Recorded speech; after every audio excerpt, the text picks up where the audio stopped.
turned off the AC. I was confident. You know, I'm like, oh, the temperature's nice. So you turn off the AC because you think it's good, but you realise that the AC was why the temperature was good, and now it's gone. And it's like, ugh. Right.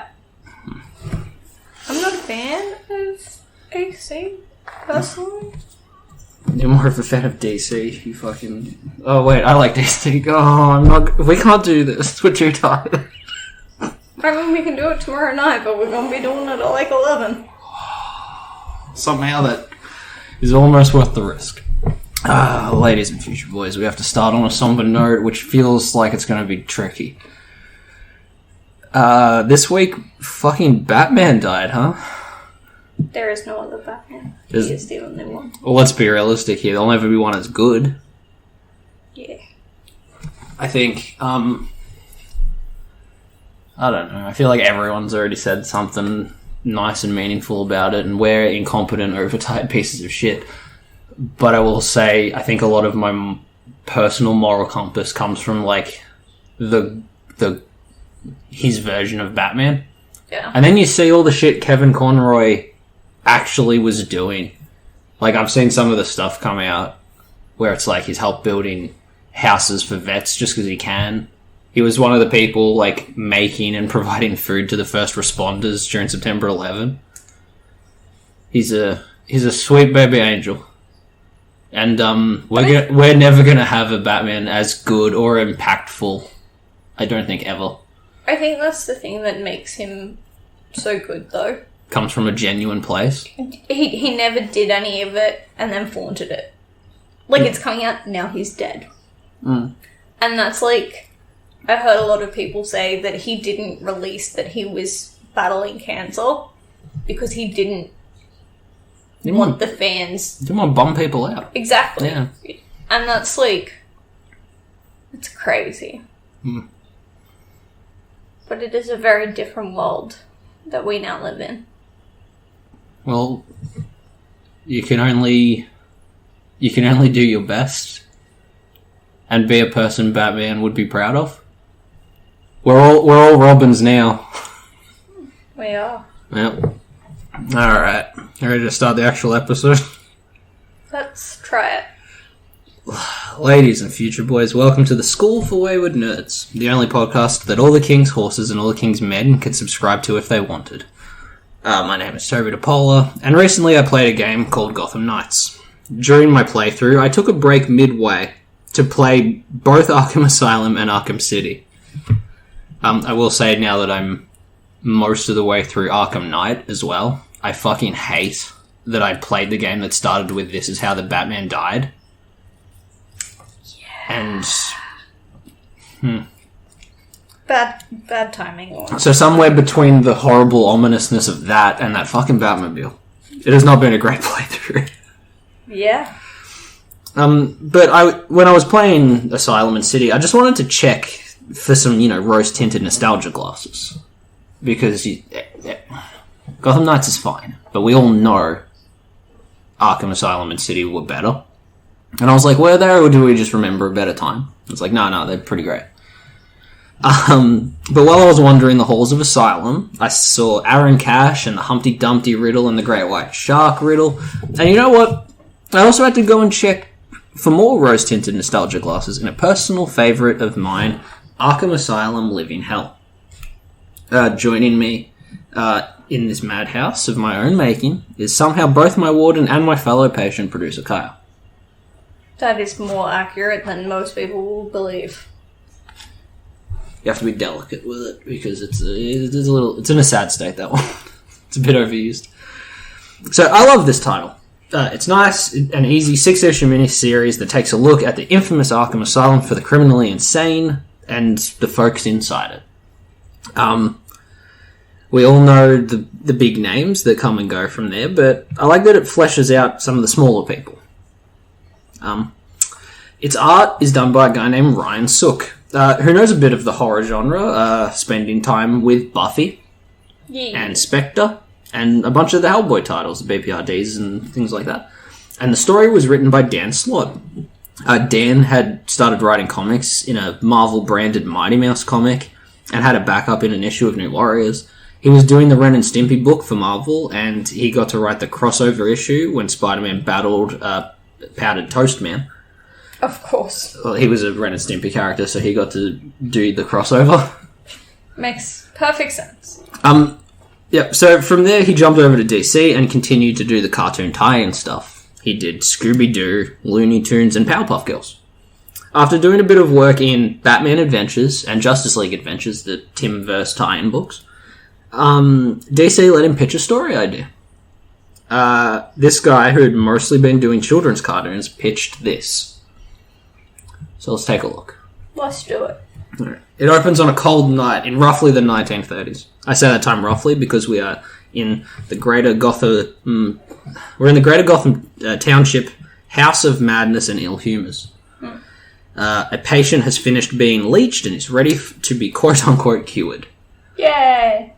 The doctor considers the leeching. He finds it foolish. Madness is a battle fought inside the brain, not the blood. He straps the patient's head down and prepares for this early attempt at lobotomy, hence why I assumed the 30s. Mm-hmm. His companion asks, what if they go too far with that little ice pick? You know the old school ones. You've seen Sucker Punch. Lobotomizing. Mm-hmm. And with pure indifference, the doctor responds with, either way, the madness ends. I mean, he's not lying. It shows the strange, dark way Gotham has always been towards. It's insane, but as his hammer comes down on the handle of the ice pick, the scene cuts, and it kind of reminds me of when Archer does a really good job of the switch scene sort of cuts. Usually they use a mid-sentence trick, but one of those sort of ones. And then it becomes a gavel hitting the sound block. The court has come to a verdict. I love the panel work here. The crowd of people in that courthouse, I swear I can hear the chaos in that room in the art. Yeah. I would agree with that. Yeah, it's done in it's a good portrayal there. This is going to sound like a very weird statement. It's very brightly muted. Those colours are bright, but gritty. Yeah, they're a weird... Yeah, I don't even think it's hard to describe. That's a very bright blue, but it's under, a bunch of overlays. Yeah. So Mr. Warren White has perpetrated the greatest act of stock fraud in American history. Mm-hmm. And he is facing a trial in Gotham, which is just where he happened to have been picked up. And he successfully pled insanity. I mean, it's Gotham. That's kind of what the judge says. Can't everyone. Yeah. The most premeditated crime ever. Insurance fraud and tax fraud and shit. No, he pled insanity. And the judge somewhat disagrees with the jury's decision. Mm-hmm. So he lets Warren White serve his observation time in their local asylum. Nice. Arkham. The crowd roars, and Warren's lawyers immediately start freaking the fuck out. And he's like, what? What's wrong? And they're like, don't worry, Warren, we'll get you out of this. And he's like, what do you mean? What's the deal? He doesn't know what Arkham is. He isn't from Gotham. He don't get it. He sits on the prison bus picking on Riddler for dressing the way he does. And he's all confidence. He's all piss and vinegar, He's got the bravado of a rich, powerful man. And he's led through the asylum, saying he'll simply buy this place and turn it into a themed restaurant. He pauses when he is shown his cell. That's when his bravado starts to crumble pretty quick. And he meets his cellmate, a guy named Death Rattle. Warren turns to his guard, who's Cash from the Arkham games. And he's like, whoa, dude, you can't put me in there with him. I remember this cult leader from the newspapers. Cash just shoves him in, saying he remembers Warren from the newspapers too. Saying only poor people pay taxes. Now due to some tax cutbacks, Arkham inmates are sharing cells. Probably not. So have fucking fun in there. Most intelligent decision, but sure. Well, for him, though, they don't. This guy can fuck himself, essentially. Warren White might have been the great white shark outside, but in here, he is just the new fish. Alright. A little Mad Hatter, a very small goblin-y version of the Mad Hatter, hears this comment and starts repeating fish. So does everyone. That chant continues as Warren is told his bunk is where the ghost of a dead girl sleeps, so he can't sleep there. The chant continues as he huddles in the corner of the room with his blanket, and the chant is all there is in the darkness. Again, this is the guy who wrote, like, the Looney Tunes comic. Yeah, but the people that write, like, you have to have both sides of the coin. The more happy and jovial you are on the outside, the more cold, dead, miserable you are on the inside. So the following morning... Me during a workday, proof. Warren is in the showers by himself, trying to talk himself back up again. You know, he's the great white shark. He's the Gordon Gekko of the DC universe, man. His ego dies very suddenly, though, as another inmate joins the room. Right. The guard at the door asks, "Is he clean?" And a giggling voice retorts, "Well, that's why I'm here." It's the Joker. Oh, no. So Warren is now in a mad rush to finish up, and he drops the soap. Oh, no. Joker picks it up for him. Their fingers touch lightly. Ooh la la. And we chose to ignore the monobrow that Ryan Sock gave the Joker, and we'll see him call Warren the worst person he's ever met. He put the moustache in the wrong place. Yeah, Joker says, "Sure, I kill folk, but he has never took a kid's college fund away." I like when Joker has morals, like when he punched Red Skull in that crossover, because he's like, "Fuck you, Nazis are Nazis wrong." here. Yeah, even the Joker's like, "Ew, no." So after he says he could sell Warren's head on eBay, we cut to Dr. Carver's office. The plot then switches perspective as Warren rants and panics to Dr. Carver about being stuck in a place like this. Deep down, she knows that feeling. We see her life outside of Arkham. It's impossible to forget the place. She can't meet someone special because her main point of reference is the nightmarish shit in there. You know, it's like, "What do you do for work?" "Oh, I work in Arkham Asylum." It's like, wow, that must be crazy. And she'll say something like, "Yeah, like Jonathan Crane put a rat in an inmate's ass because he had a fear of them." And then the other guy's like, "Well, mood killer? Alright, bye." I feel like we would get on. So we see her show up to accompany a Z-grade villain named Doodlebug back to Arkham, and she gets guff from Commissioner Gordon for signing this guy's release in the first place. Like, she has a very sad little life here. She decides she will try and get Warren transferred for enough coin to get out of her current trade. You know what I'm saying? Bribes. So, a week passes, you know, like while she's organising that. Warren White gets abused by his cellmate and gets caught staring at Two-Face's face and having Croc slash his neck so the new fish can have gills, which is appropriate. Carver listens to murderers without remorse. You know, you got Hatter and Ivy, and a moment here is special. Yeah. Okay. See, Carver in a panel is with Riddler. And he says, "I'm the Riddler, my dear girl. Who are you to ask me questions?" But there's a typo here. I'd seen that issue of Nightwing where the sign on Wayne Towers says in grey lead, "Put in here, Wayne Enterprises." I saw the one where they forgot to cover up Batman's penis. No, they originally did it to sell books, and then they banned it to make those other books more valuable. Well, I've seen that panel. So, like, I was aware that comics made mistakes. I thought nothing of it until I met Dan Slott at a convention. Okay. See, this was right when he put Dr. Octopus's brain in Peter Parker and killed the real Spider-Man. I've also seen Peter Parker's dick. People didn't know Superior Spider-Man was going to rock yet, so his line was pretty quiet. More or less. For some context on Superior Spider-Man, check that out, because we've already done 3 parts on it. When I came up with my copy of Living Hell, he asked me if I caught or liked the secret messages in there. I was like, I don't know what you mean. So, now, like, he had the time, so the fucking gentleman let me sit down at his booth, and we went through the copy, and he showed me things like this deer line, like this typo. Kaya, what's another name for a female deer? A doe. That's right. A female deer. Back to the comic at hand. Warren moves $20 million out of his international accounts while Carver finishes the transfer papers. She's also recording his voice identification on the phone to his accountant or whoever he's talking to. Then she seduces him. While they kiss, she pulls an ice pick.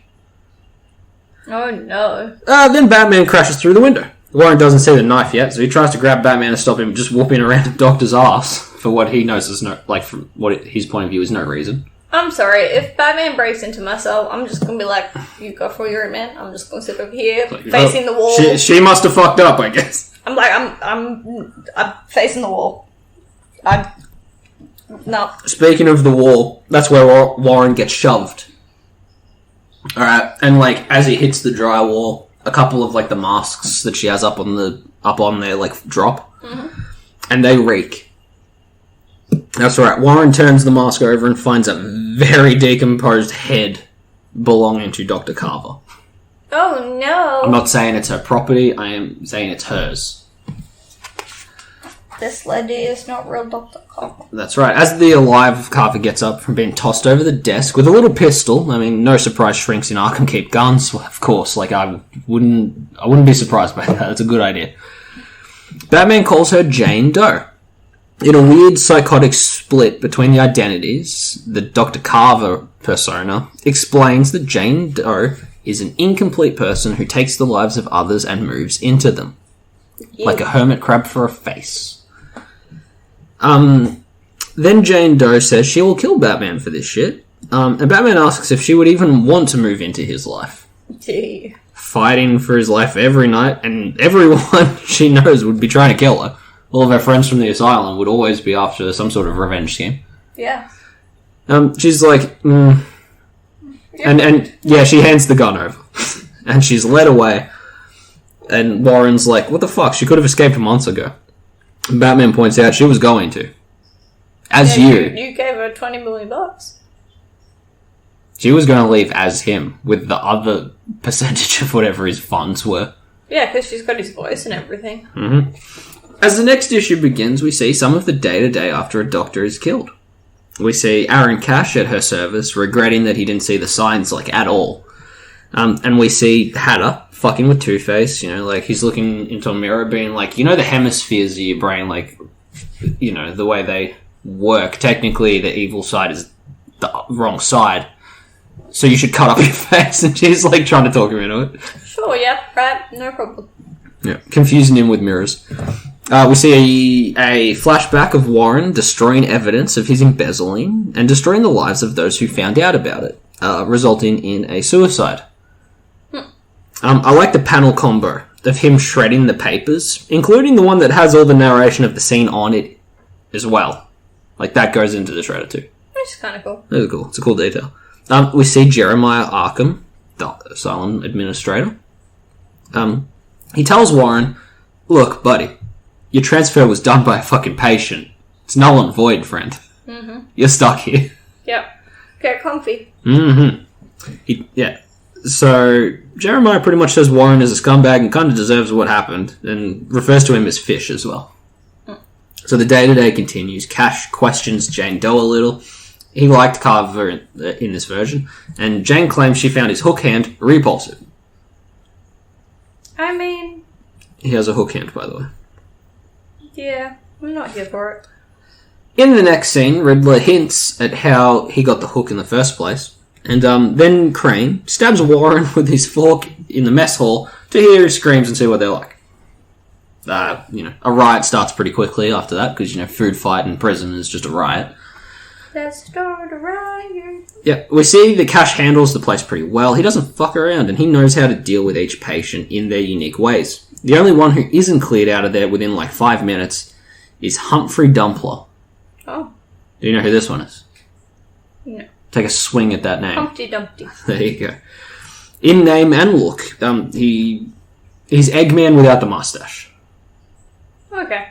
He's an eggy-shaped fella. I mean, his name is Humpty Dumpty. I would hope so. So he was hiding under the table trying to put, he's always trying to put things back together again. Mm-hmm. He's trying to reassemble a chicken out of, the scraps from dinner. He's putting all the little bones back together.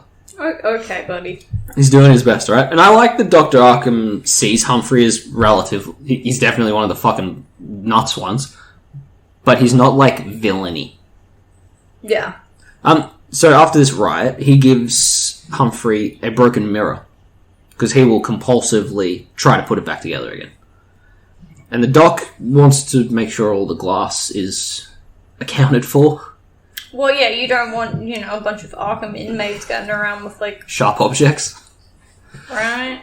So the doctors let him see if any of those pieces are missing. Meanwhile, Warren and Two-Face are in the infirmary after this riot. The nurse's advice to him was be a sidekick. You know, that will get him some respect and might keep him out of the infirmary for a change. And Two-Face has his hands bandaged from smashing that mirror Hatter had earlier, so he can't flip his coin properly. Oh, no.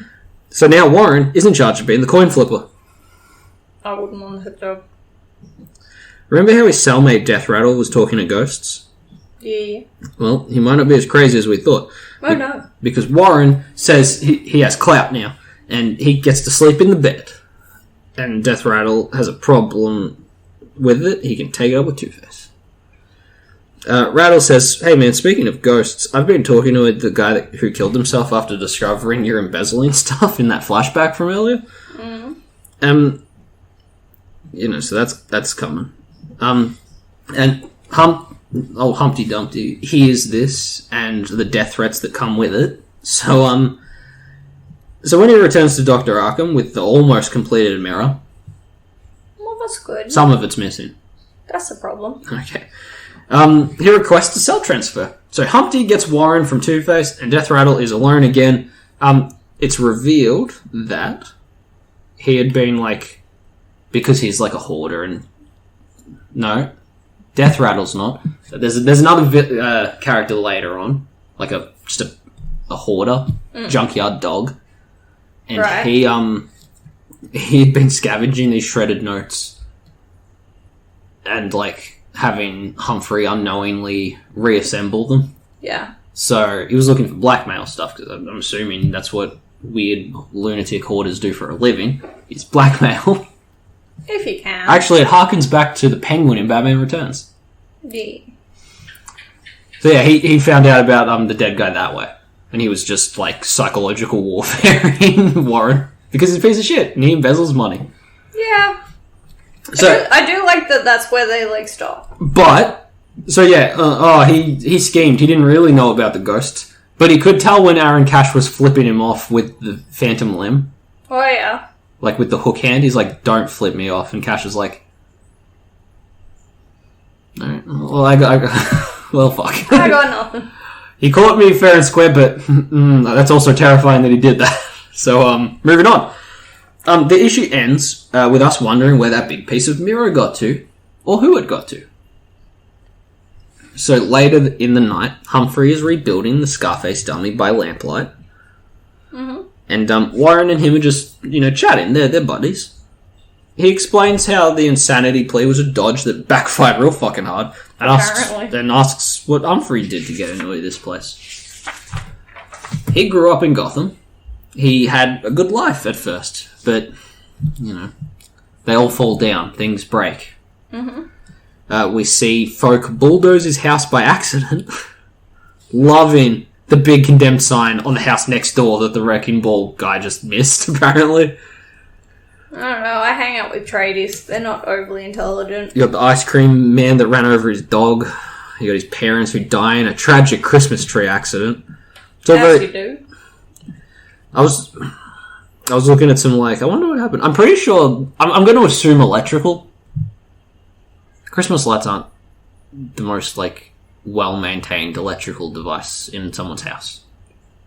True. The star is on the tree, so they didn't fall off a ladder and land on their necks. It's already up there. So I went with electrical killed. Maybe they have terrible allergies. Alright, so you walk into a room. Murdered couple. Not murdered, dead couple. Dead people. Beneath a Christmas tree. Beneath a Christmas tree. What happened? How do you go about solving it? I think it's electrical. Yeah, probably. It's my best example. Nothing else really. Well, maybe there's a snake or something. Maybe there's a bunch of spiders in there. However, that's a very quick spider death, though. They live in America, which means so spiders had guns. Spiders and snakes. Oh, okay. So probably electrical. Yeah. If you got another theory, let us know at schoolforwardnerds@gmail.com. Alright, so it's all very storybooky in its design. I like the detail that a lot of the crowd shots don't make any sense. There's a woman who's just a chicken. So it might be a case of unreliable narrator, but, I like when It's the one that Humpty Dumpty put back together. Mm-hmm. Well, he hasn't started doing that shit yet. I like when child services puts him with the old lady who lived in a shoe, but it's just his shitty grandmother living in a shoe repair store with like a big boot like on the roof. He stays positive through all of this. If it's always getting worse, then it can't be all bad, is his reasoning. Not wrong. So until one day, though, the train zooms past his stop. It's a small thing, but it's a straw to break all the same. So he goes to the library, reads all he can about trains before sneaking into the train depot at night to try and fix the train. He takes apart the brakes down to they're single pieces, trying to see what the problem was, and then he does his best to reassemble them. As a man that only just learned about trains. So the next morning, the train crashes gruesomely. Luckily, Batgirl had saved the people stuck on it. Humphrey saw his luck changing, though, because the train hadn't stopped for him again that day. So it's a good thing he wasn't on it when it crashed. Lucky him. I'm also under the assumption that, that's just an express train. That don't stop at this station, because it's going past him every time. Yeah. So he continues this blur between making the world a better place and just, a reign of terror. He, quote-unquote, fixes the elevator, quote-unquote, fixes the slow traffic light. He, quote-unquote, fixes the ATM that ate his card. Meanwhile, he's saving money so he can move out of this rotten place on a boat. It's a pea green boat, specifically, because nursery rhymes. But he's going to ship on out of this fucking dump. Turns out the clock tower in Gotham is off by an hour. Oh, no. So he missed the boat. Oh, buddy. With tears in his eyes, he sneaks into the clock tower to fix it. Sure as shit, the hour hand just fucking launches off, hits a giant domino. This hits it hits the cat on the Shrek building from Batman Returns. And a series of other giant items on the Gotham rooftops just start coming down. Big violins, big cows. I'm pretty sure there was a bucket of chicken, etc., etc. It's Gotham City. Place is full of giant typewriters and shit. Dominoes. This also feels like it takes place in an older version of Gotham, because Batgirl's there. Yeah. And she's riding around in a very, 60s style Batcycle, like the one from her show. And she's a librarian in this too. That's also another similarity. She works out all these fucking accidents line up perfectly with this big egg-shaped dude who comes into the library and borrows books about a topic the day before the related incident and never returns the damn things. So she manages to get to this guy. I like that they bring in the Sprang Act after this. No big cool shit on the Gotham skyline anymore. That's probably for the best. Yeah, Dick Sprang also as a reference, being that classic Batman artist who loved giant stuff. Every time you see the giant typewriter, that's him. Giant coin? T-Rex? I looked up his name and Batman to see what sort of main issues he did, and there's a lot of pictures of the cave, so I would not be shocked if the penny was his. And T-Rex. I don't know about that one. T-Rex is big. Yeah, but they're big normally. Oh, yeah. So, Batgirl finds this guy on the rooftop, and, when she pulls up, he steps back and falls. Because Batgirl's a good fucking egg, she jumps over after this hulking man and tries to catch him. Both her shoulders pop from sockets. He is very large. Yeah, but I also respect that, in Batman Hush, bitch-ass Bruce Wayne only popped one shoulder out of his socket and went unconscious. I'm just saying, Bab's technically twice as good. She's probably used to PMS. I don't think you get... it's not my place. If women get cramps in their shoulders, that's fine. You can get cramps in your shoulders, but she's probably got a higher pain tolerance than him, because when was the last time that he went out without wearing a cup? I would really hope there is some sort of crotch protection in the Batsuit. Yes, a cup. Thus, she has a higher pain tolerance, and I'm sticking to it. Alright. Well, both her shoulders pop out, and Humphrey sees something broken, pops them back into place for her. Isn't that nice? Luckily, he had borrowed that Grey's Anatomy book. Hang on a second. Kai, do you know what Grey's Anatomy is? He broke Batgirl. No, he fixed her. But why did he have that book? What was he doing with that one? Because everything else has been, trains and clocks and shit. He's got to fix the people. Mm. The people are broken. So Batgirl goes home with him to find the other thing he pulled apart and tried to fix. Grandma. I tried to fix it. Yeah. After this tale, Warren asked why Humphrey chose to help him out of his old cell. Humphrey says, "Fish, you are the worst person I've ever met." And he thinks he can fix him. Aww. Isn't that nice? You're fucked. So this Doodlebug guy, the graffiti villain, okay? He was one of the people that painted Arkham during, like, its inception. But he is, he will follow his muses off a cliff. And that is why he's in a cell with Junkyard Dog, who we mentioned earlier. Yeah, he's a lunatic, but he's also, like, the Banksy of sorts. You know? So a guard cuts a deal with him for a self-portrait of the famous artist, and in return he gets... Is it that dude? What, Aaron Cash? That one? That might be Junkyard. That one looks a little bit like Witchy Poo. Oh. Doodlebug's the dude behind him, like, painting the wall. He's got dreads. You do. Alright, so he cuts a deal. Like, he'll give this guard a self-portrait, which will be worth a shitload of money. Like I said, Banksy-ass guy. In exchange for a little bit of an escort to the woman's ward for the night. Ooh-ha. For an escort. Let's be realistic here. Ooh-ha. So he is let into Poison Ivy and Magpie's cell. Remember Magpie? Yeah. Shiny, shiny. So, Doodlebug was the one with the fucking mirror piece. You thought someone was going to get stabbed. Nah, someone's exchanging shiny things to a weird woman for sex. Bird with a vagina. That's right. No cloacas in this woman. Let's all take a moment to remember this is the Looney Tunes, the cartoon comic guy. Alright, moving on.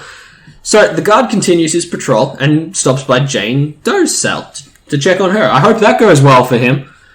When he returns to Doodlebug's cell, he doesn't shut it properly. I'm also pretty confident it ain't him anymore either. Probably not. The issue ends in the morgue, and we see Jason Blood has been called onto a case. Do you know him? No. He's a bit of an occult side of DC character. Often seen with, like, red slicked back hair, but, like, a stripe of grey hair. Yeah, that guy. The dude who looks mysterious. Alright, so he's looking into this case. There were a bunch of bodies covered in, like, sigils in the morgue that he's been looking at. Jason Blood is only Jason Blood some of the time, Kyle. He's also Etrigan.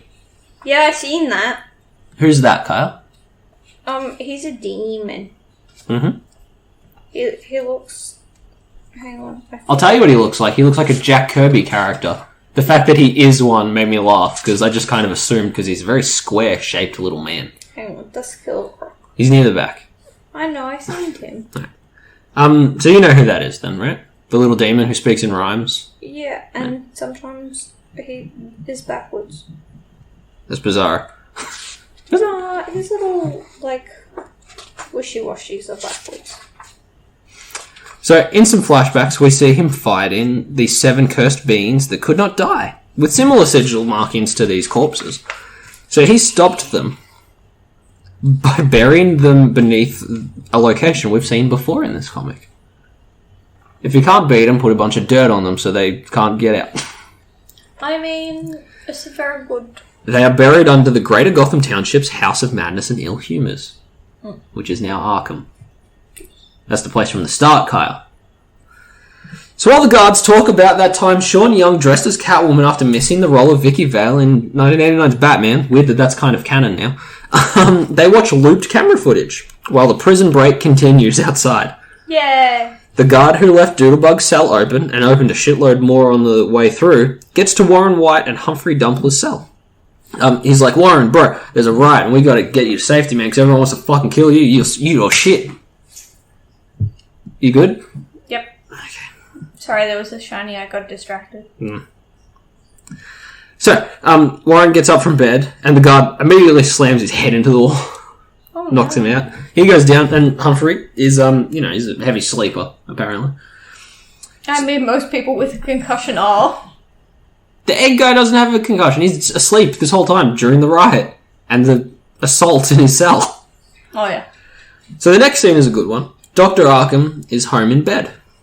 There's always a phone call for him during the night. You know, Scarecrow trying to hang himself. Joker has the cleaning supplies. We're all going to die. Edgar Head has a chicken and he's not afraid to use it. You know what I'm saying? It's the Vincent Price character from the 60s. I like chicken.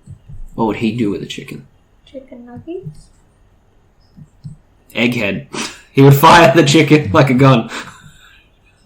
Yeah. Why do all the Batman characters use silly things? Because like, they're Penguin has the umbrella. I think mostly because most of them came from that wacky era of comics. But Egghead was made up for that TV show. He was weird on purpose. Yeah. So there's usually an emergency phone call, but not tonight. That's because the looped footage says everything's okay. Jeremiah says it's quiet. Too quiet. He gets out of bed, gets a shotgun, and heads into work. I mean, that's probably how I would go to work if I worked at Arkham. So, while Aaron Cash subdues those he can, and Arnold Wesker the ventriloquist plots revenge on Lunkhead, who I only really know from Beware the Batman, he's the one who broke Scarface. So ventriloquist wants a bit of revenge. Joker and Two-Face have escaped. Look at them. They saw this opportunity and weren't dicking around with it. They left. Well, that's, on them.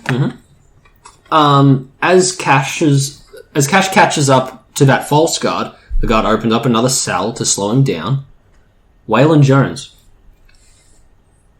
I know that name. You should know the connection Aaron Cash has with Killer Croc. And why he'd be reluctant to cross paths with this guy again. What is Killer Croc? Because he eated his hand. Yeah. Now, we know that we're in a flashback during this scene because Cash has both his hands in it. He's talking with Carver. I'm pretty sure the original, if you overthink some of the dialogue. While they walk along together, Killer Croc is a one-man riot. Having his trank wear off during the transfer. Oh, no. So Cash joins the guards trying to hold him down, and when he turns back to Carver to tell her to, get out of here, man, his hand gets in biting range of Croc and is promptly removed. So, now it shows a depressed Cash sitting in his apartment channel surfing as his answering machine takes his calls, and one of them's Jeremiah Arkham, and he's asking Cash to return to work. Well, he has been away. There's been a few escapees. Mr. Freeze, which is an important detail for later, very foreshadowing if you think about it. Clayface, and Jane Doe.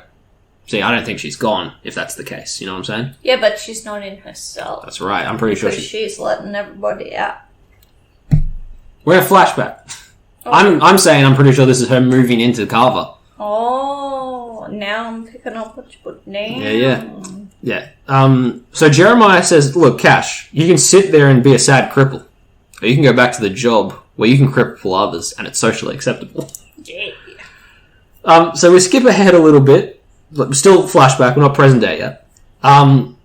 To when Warren got slashed by Croc. Do you remember that when he said, you need gills, fish? And we see at that point Cash was avoiding Croc and not joining into that part of the assault. Because he's scary. No, he's like, no, I'm busy over here. He's beating up the Riddler. Oh. Who is doing something menacing. We see that he was using soap to write a riddle. Again, this is before the Carver reveal, because it's a flashback, and he is midway through writing in his soap. Who gets out by getting ahead? Oh, this Jane Doe.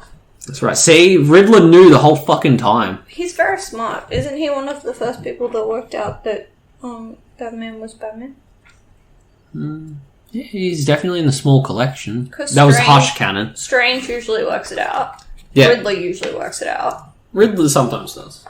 It's always Ra's Bane and Tim Drake and Hugo Strange. Yeah. But, yeah.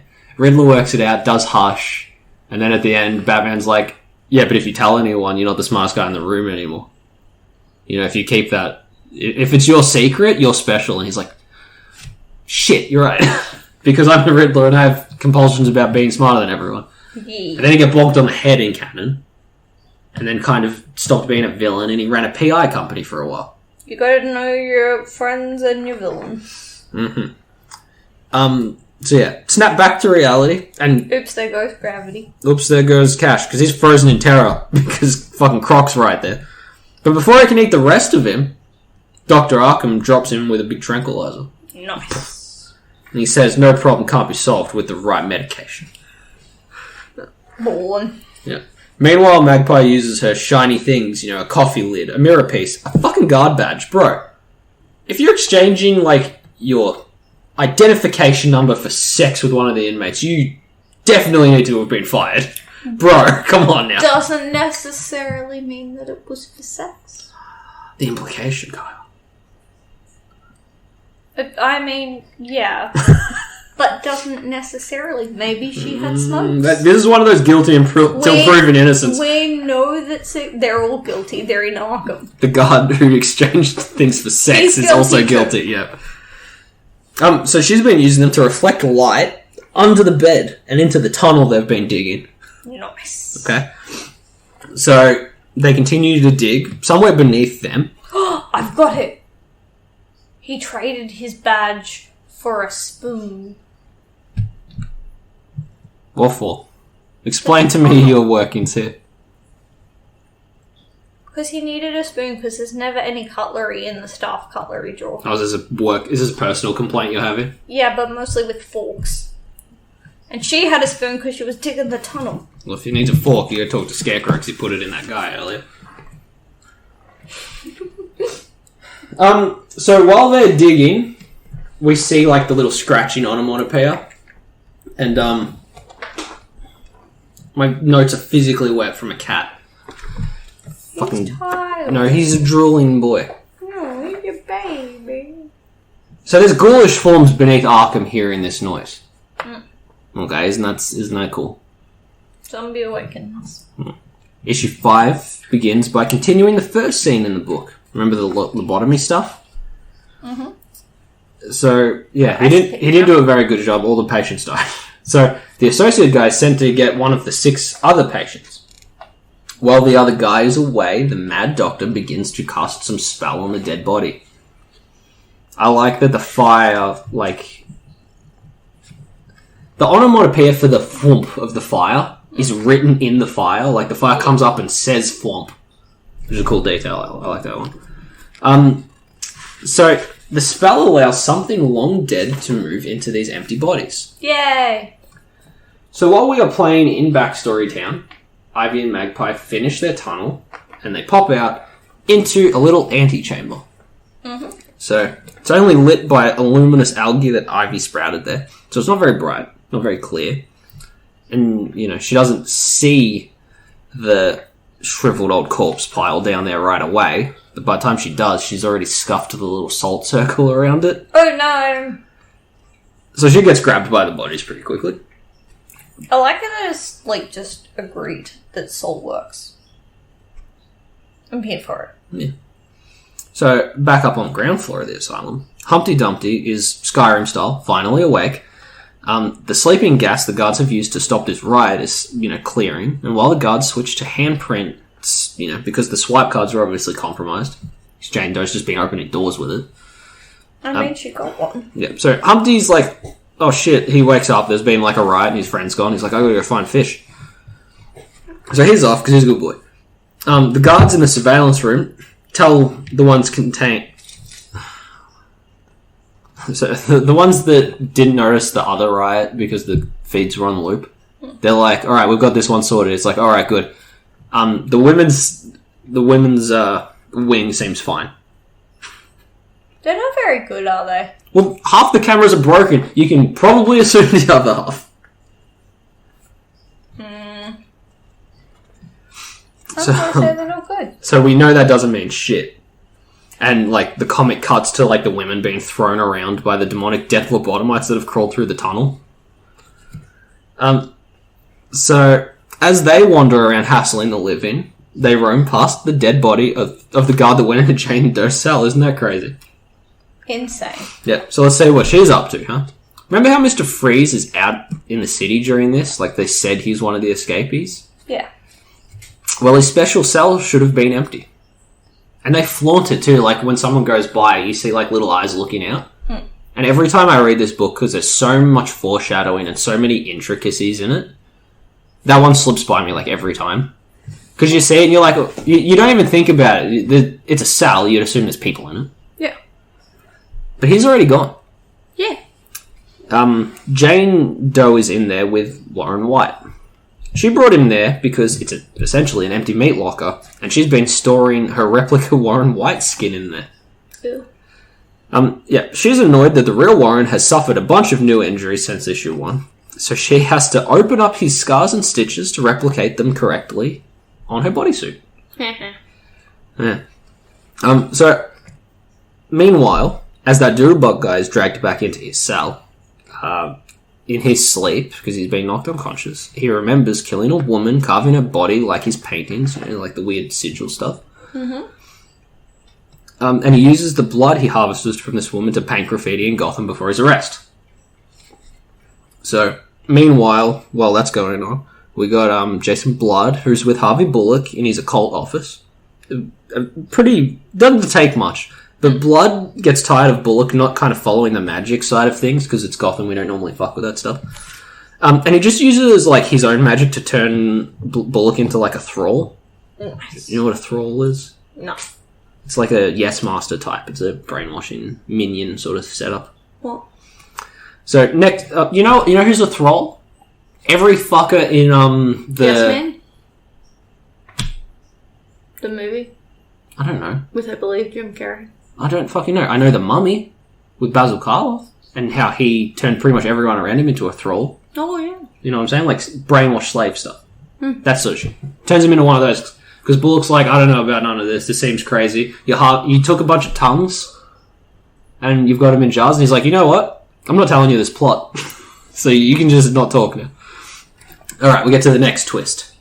Death Rattle hears the dead and knows the ghouls are invading the asylum.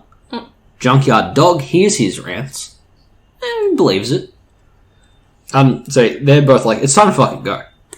He wakes up Doodlebug and pays off another Riddle comment from earlier. So at one point Riddler says the thing Croc forgot to flush.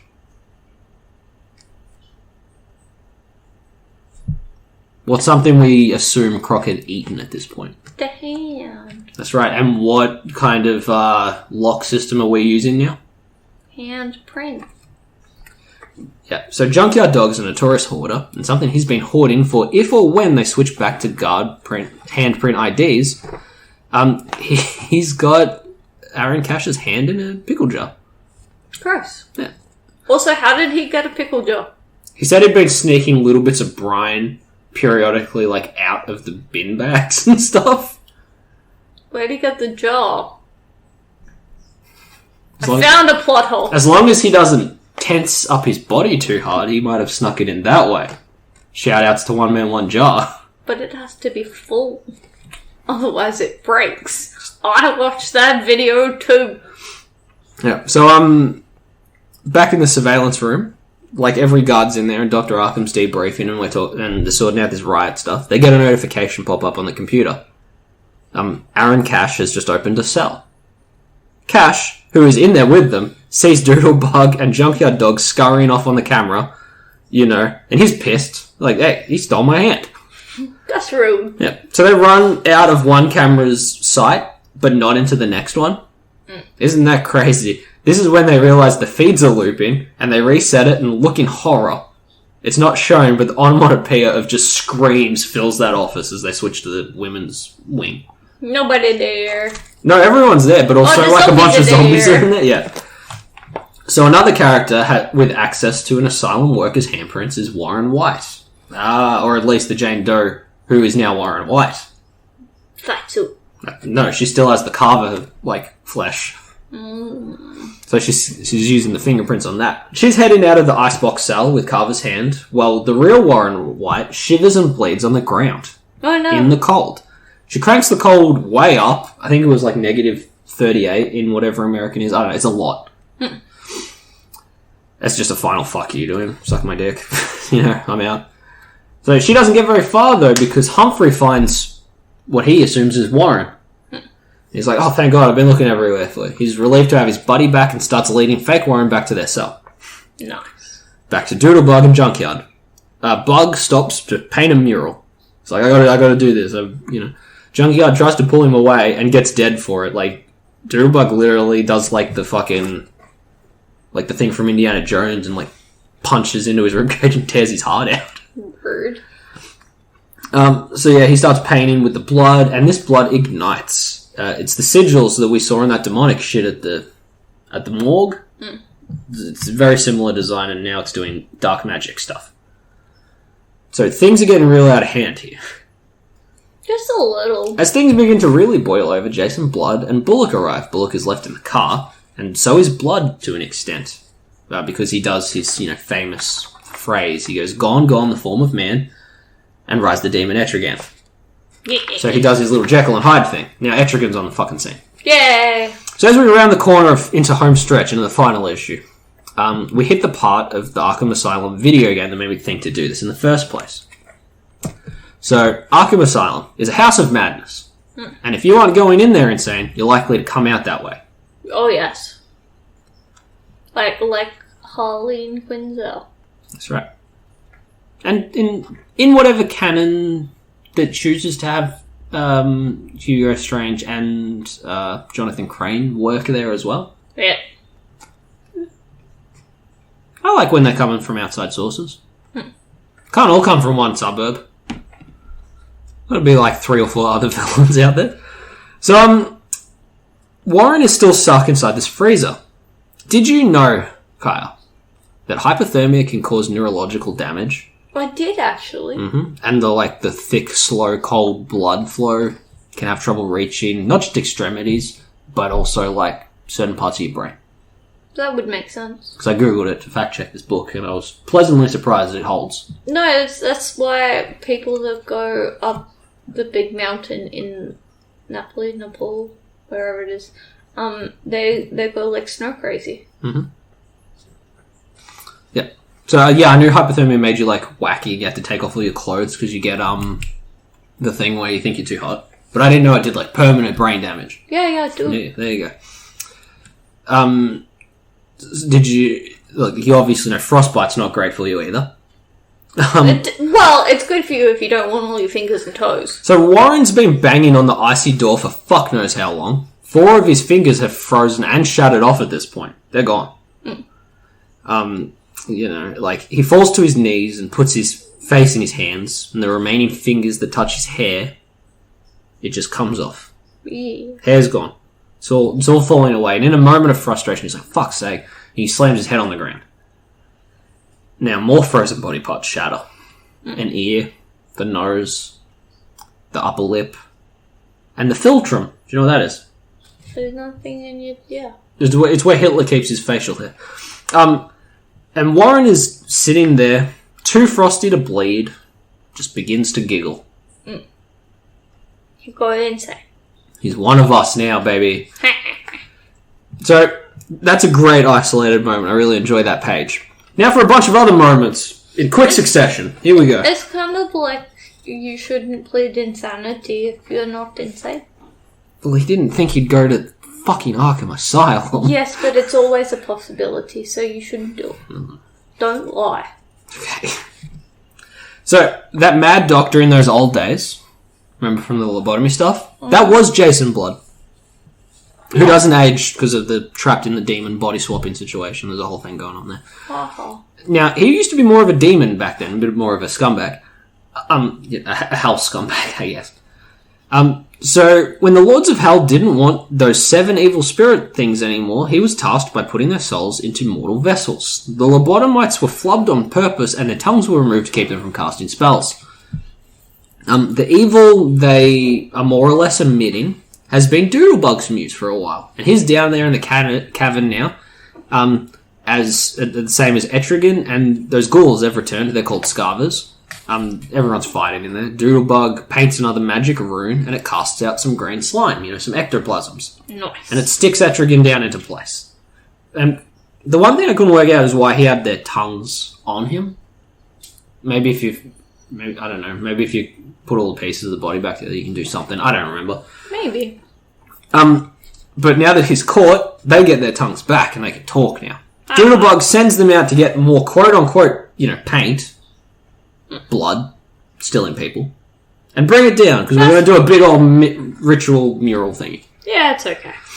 So, a few quick plot things to cover as the story comes to its head. We've got Jane Doe as Warren, still with Humpty. And he wants them to just sit quietly in their cell during all this, so they get privileges afterwards for not, being part of all the riots. Nice. Jane pulls her head free of his, and the Warren skin sort of tears away like a glove. While that's going on, Scarver scents the real Warren, because they're cruising through the halls, and they're like, oh, there's a soul in that one, in that cauldron. Yeah. The cell door breaks away. By ghost or demonic intervention, it's unclear, because Warren sees the ghost of that suicide victim they discovered is embezzling. Ooh. The ghost wants to take him to hell for what he did. I mean, makes sense. But the frosty, mad, swagger version of Warren White claims he already knows hell. And this guy's a pussy for choosing death after losing his job and reputation. And he rips the ghost's fucking head off its ghost body. Oh no. That's right, baby. And then we got Joker's idea, because when he leaves, he's like, Two-Face, what are you going to do? And he's like, I don't know. And he's like, I'm going to go kill everyone who have palindrome names. And Two-Face is like, alright. You have fun with that. I'll catch up with you later. So, as Dr. Arkham calls Colonel Alan Evanella at the Gotham National Guard base for assistance during all this shit, the Colonel is downed by a Joker toxin dart. That's it, palindrome. They've been sitting on that reference for like 4 issues just to be smart about it. It's a cool detail. Nice. Everything that happens in this book comes back around or foreshadows something in a big bad way. That's cool though. There is barely a sentence to waste or just being what it is. Yeah. It all builds, and it's a very impressive book. It's really great. So much better than Serious House on Serious Earth if you want an Arkham Asylum book. I mean, if you're able to, do all those little things, then you should. But Batman saves this guy in the nick of time with an anti-venom and hits Joker with a Batmobile like he's a pedestrian in GTA. Yeah. Now back to the big blood sacrifice stuff beneath Arkham. Doodlebug, controlled by his muse, and the Scarver are tossing prisoners into this bonfire. Sacrifice motherfuckers. Death Rattle, who has also been hearing those demons most of this series, volunteers to go in first and dive straight into the fire. Ooh. So, I mean, he was in a death cult. His name's Death Rattle. He knows the score. Yeah, I mean... He's like, fuck yeah. I'm all about this life. And he's gone. So the next to volunteer, Kaya, is Lunkhead. Sorta. He claims he didn't say anything. It's almost like a vengeful ventriloquist through his voice to make it seem like the guy who broke the dummy he loved so much volunteered to be burnt to death. You know what I'm saying? Oh my. I love that. I love that panel because, Lunkhead's like, oh, pick me, I want to go next. And then, the next panel's like, I didn't fucking say that, put me down, don't do anything. And, as he screams, the panel is just a close-up of Arnold Wesker's grinning fucking face. He's like, you can suck my dick. Nice. Cut back to upstairs. As the spooky shit goes on in the cabin, ghosts are starting to, really come out of the woodwork. Okay, shit's on. Jane Doe Warren, the Warren version, runs into Popsicle Warren, who has, a much brighter outlook now that he is clearly fucking losing his mind. He's like, Jane, you're the fish, and I'm the shark, and he makes, a chomp chomp noise, which is delightful. And Jane shoves him aside. She's like, I don't have time for this. Keeps going. There's a bunch of ghosts following her. Nice. Warren's like, people she killed, probably. That makes sense. She went that way. Save some for me, though. I'm not doing great. I might be catching up soon with you guys, you know what I'm saying? Oh, no. So he continues along and sees Humphrey getting beat by the ghost of his grandmother. But Warren was, they got to talk. He doesn't need this interruption, this delay. So he undoes the thread that Humphrey used to put his grandma back together, and her ghost just, kind of falls to pieces. Oh. So, Humphrey's like, oh my god, what the fuck happened to you? You're broken, you need to be fixed, we need to do something. Warren's like, bro. I'm not a broken egg, I'm a I'm a stunning omelette. You know what I'm saying? Like, I am fucked beyond repair. no, it's not even that. He's like, I am fucking, I get it now. You know, it's like the whole, some broken eggs need to happen for an omelette. He's like, nah, bro, it's cool. I'm the omelette now.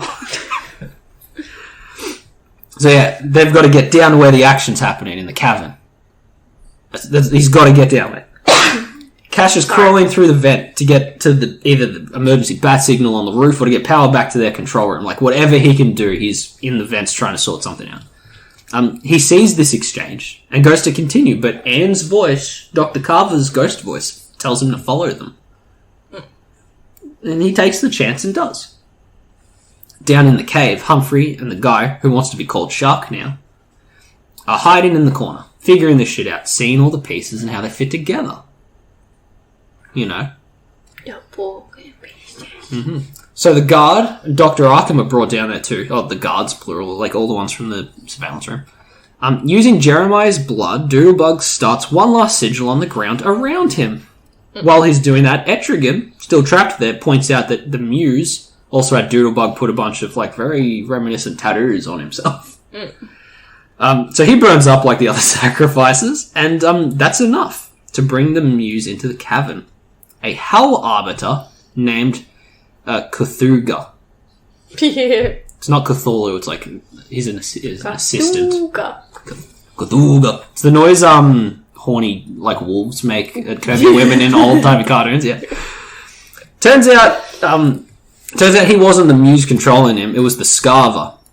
So they were getting this rube to do blood sacrifices across Gotham to get Cthulhu to show up. They want to get back into hell. They've been trapped in compacted dirt for, like... a while. Yeah, depending... this book came out in the 2000s. I'm going to say lobotomies were in the 30s. That's when they're most prevalent, or in their infancy. So I'd say like 70 years just trapped in dirt, being like, this fucking is so boring. This sucks ass. They want to get back into hell. They just want to go... But, they can't speak to this higher up level demon.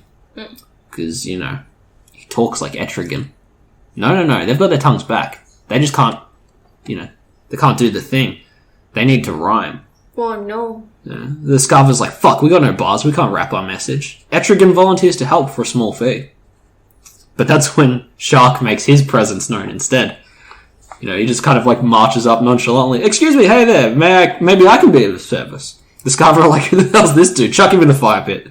But, he keeps his business mode on, he's like, Warren White World Megacorp. I overheard your problems, thought I could help. How's it going? He explains that he's the worst man anyone's ever met. So he's definitely going to hell. Duh. Hell is clearly real in this scenario. We're seeing, like, blood sacrifice. We're seeing demons from hell. He's like, look, I'm heading there. All I'm asking is that when I get there, you lot go easy on me. Cut me some slack. And they're like, alright. If you can translate, good. Well, that's the deal. A deal is struck. And Shark calls Humphrey over. So he has that storybook way of talking. So he can do that shit, man. He's very rhymey. So while they talk shop with Cthulhu, Cash sees all of this going on. And it's like, holy shit. But he gets a pep talk from Anne's ghost about duty. That's right. Duty. He charges out of his hiding place. And a couple of Scarver go to toss one of his fellow guards into the bonfire. But they sense that he is clearly a champion. You know how, like, I don't know, it's the fucking King Arthur sword. It's like, they see him and they're like, he's one of those chosen one types, man. We gotta deal with that. And they cast a spell on some of the patients to fight him. To give him a bit more of their namesake, you know what I'm saying? Magpie gets, like, big talons and, like, a magpie face, and Poison Ivy looks like the dude from Little Shop of Horrors. Yeah. Shit like that. Audrey. Yeah. So Cash saves Jeremiah, and, he rips a chunk out of a very demonized croc. He's brave now, because... he's brave now because the ghost of Carver's like, man, fucking just tell him to suck your dick. Fuck him. She says something a bit more meaningful, but... It's the same sentiment. Fuck basic that. Morals. Fuck that guy, man. Fuck him. He's a lizard man. That's right. While he's like battling all these guys and trying to save people and fucking with the ghoulish looking dudes, they look like feral ghouls from Fallout. A deal's been made. Mm-hmm. Alright, it's done. And the Scarver turn around like, what? Well, we missed like all the details. But, you know, the time's running out. The sacrifice can only keep the arbiter of hell here for so long. Yeah. And they're like, fuck. Okay, deal. We just want to get back into hell. We'll sort it out later. They go back and they can torture again. Yay! But the deal Shark made was they have to torture each other. Yay! You know what I'm saying? They're fucking... It's a conga line circle of just people whipping one another. That's their fate now. And Etrigan comes up to him and he's like, you sentenced those dudes to like torture like their brethren for all time. You know why they got kicked out of hell? Because they like cared. They shed a tear for the people they were torturing, so they were kicked out for being soft. It was like those ones had morals and you just banished them to punishment. But Warren's like, fuck it, man. That's what it's all about, baby. Now the guards, the doctors, and the fucking inmates all owe their life to me. Alright? So, yeah, he's the fucking hero of the story. Even so bad guy in hell. They all, they owe him now. Upstairs, the ghosts all fade away, leaving Jane, who was like cowering and getting like kicked on the ground by these fucking ghosts. Well, she killed most of them. That's right.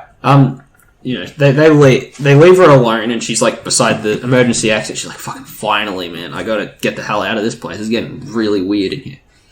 You know, she uses the handprint of the door, the retinal scan, because she has an eye in a jar. I'm assuming someone's. Got to come from somewhere, and the voice recognition. Mm-hmm. Like she's obviously been taping voices.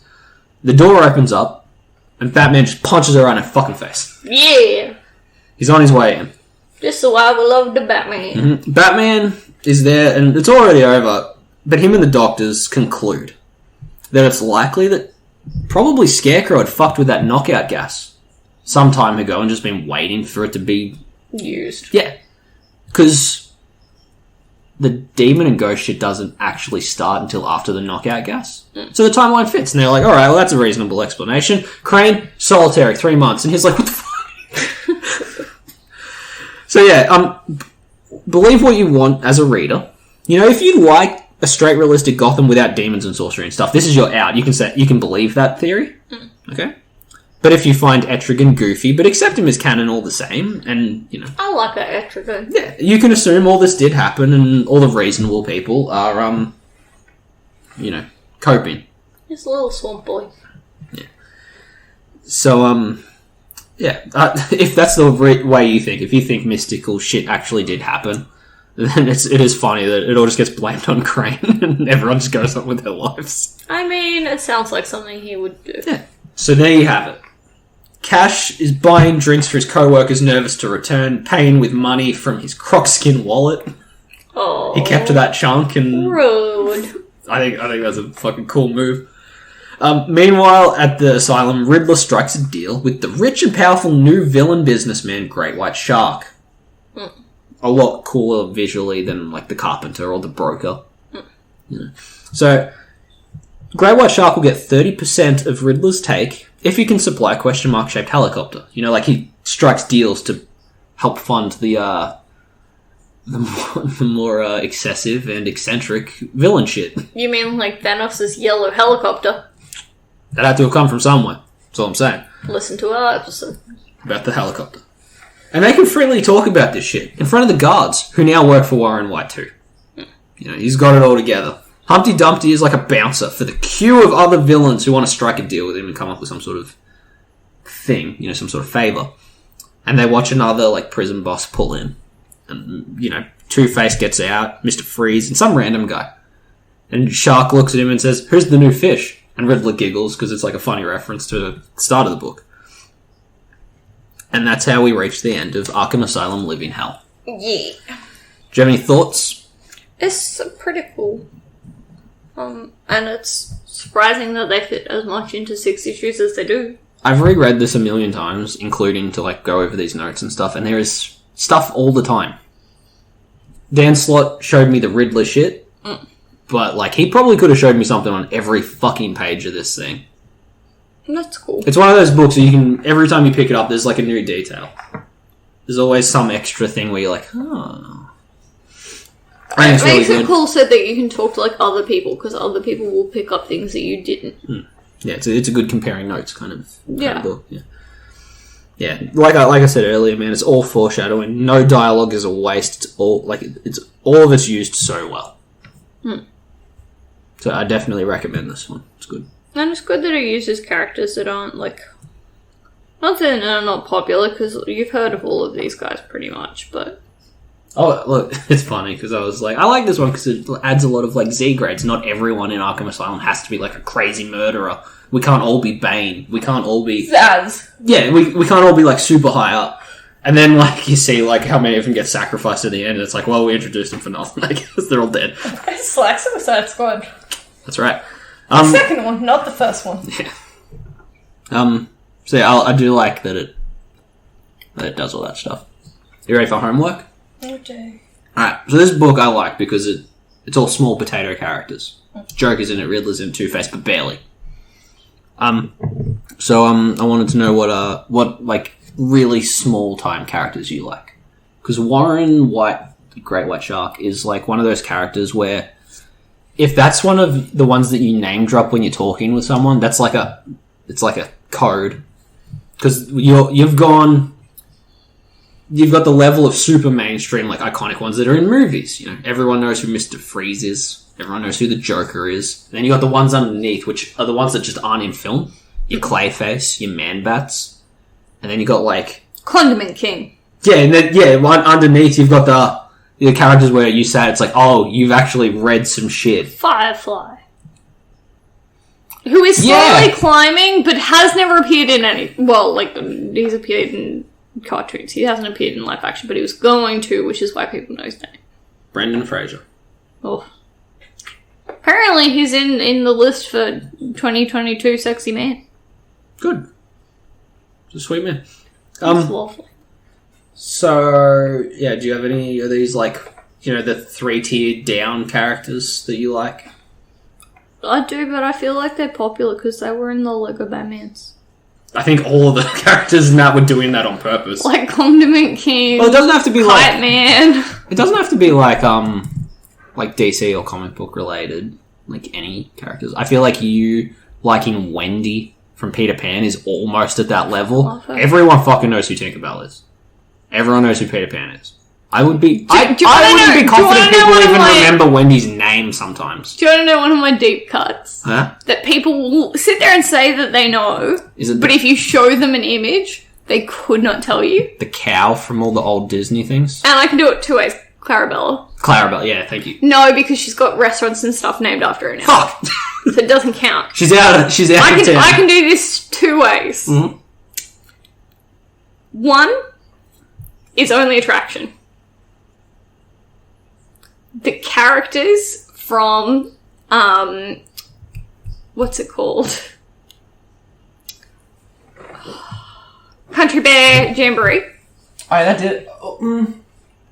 Yeah, you know had a film, but no one knows about it. Saw that film. And everyone's been in that ride, but no one knows about it. Isn't the rule that you do it so you can sit down in aircon? It doesn't actually matter. It's the Hall of Presidents. No. No? No, it doesn't fall under the same category. Okay. It's an indoor show. Yeah. Which is usually why people will go in there, but yeah. The other one that you have are the characters from Song of the South. Because people think that they know it. That one's been very buried. But you have to actually go out of your way to learn anything about it because it's hidden. Splash Mountain. Yeah, but they are half those hiding in plain animatronics aren't sight. even work, so most of the time they're taken down. But that's the thing, they are hiding in plain sight. Mm. Brer Rabbit, Brer Bear, Brer Fox, they're all hiding in plain sight. Even Zippity Doodah is one of the most, like, it gets on every Disney CD. No one knows where it comes from. Mm. Yeah, that's true. Good answer. I feel like the obvious one for... Look, I like... Leapfrog. Yeah. Brick Frog, my man. That's what I'm talking about. I feel like if you name drop any character from fucking... from Venture Bros, you get points. Even the Monarch is kind of like you know. You know, and I know that you know, and we know. No. We know together. The Monarch. The Monarch. Yeah? That's a deeper cut. Because that means you watched the later seasons. You're talking Blue Morpho. Oh, yes. See? You lost clout. Now, I never had clout, just to clarify. I'm also blinking with one eye at a time. I'm not present. When our producer gets tired, she blinks like that fucking three-eyed fish in Simpsons. Warren White is like one of my go-to answers, and I feel like the more obvious one is Peyton Riley with being the ventriloquist, because that was only in like 3 or 4 issues, if that. But it was cool because she had like the whole fucking Jessica Rabbit fucking look, yeah, but with a bullet hole in her face. Come on, cool shit. And I like Scarface. Moxie. He also, hey, Moxie. You mean Roxy Rocket? I miss Cornelius Stirk. No. He was like a weird little man who scurried around Gotham eating people. Don't do that. He was in that really grim, shitty, like, 90s era of Gotham City. When everything was really, like, sad all the time. But, yeah, he was fun. He looked like Freddy Freaker as a human, and he was not doing well. Yeah. I like a lot of those characters because they're so rich, and there's something fun about like learning about them. Yeah. You're blowing the dust off of like the world's information. Does that make sense? Like anyone can know who the JSA is now that Black Adam's out. But to have like spent time figuring that shit out for yourself, like 2 years ago, like before the movie was even announced, it's a different level. You know, I enjoy digging around. And that's our moral this episode. It's like Bookworm. Have a bit of a dig around. Learn some shit. You never know what kind of weird characters you're going to find. Yeah, you gotta play the Wikipedia game. That's what I'm thinking. Like, spend a little bit of time on, like... If you like the Marvel movies, if you like Spider-Man, spend a bit of time digging around in some of those weird Spider-Man films. There's a lot of good ones. But that's the thing, you gotta pick, like, you pick one topic on Wikipedia, and you gotta try and get to another topic, and you gotta, like, work out how many clicks it takes. Yeah, but you're not learning. So you go from Walnut to Spider-Man. Yeah. Good. Any final thoughts before we wrap up? I'm ready for a nap. Look, we're both doing terrible. We had to give like a weird eulogy at the start of this. We're sorry. We wish it was a better one. Yeah. Yeah, I love this book. Our heart's in it. Our brain's napping. That's right. So, on that note, thank you for listening. I've been your host, Toby DePaula. I've been joined by producer Kaya. Hi. Remember to rate, review, subscribe. There's so many different streaming services for podcasts. So I don't know whatever your one of choice is, do whatever it is that supports it. Even listen to some back issues. Like you said, the Superior Spider-Man coverage was pretty good. Thanos had a helicopter once. Yeah, we did Thanos. It was yellow. That was early. That was an early episode. Probably sounds terrible. It was when we were doing Purple Hulks. Yeah. And on that note, class dismissed.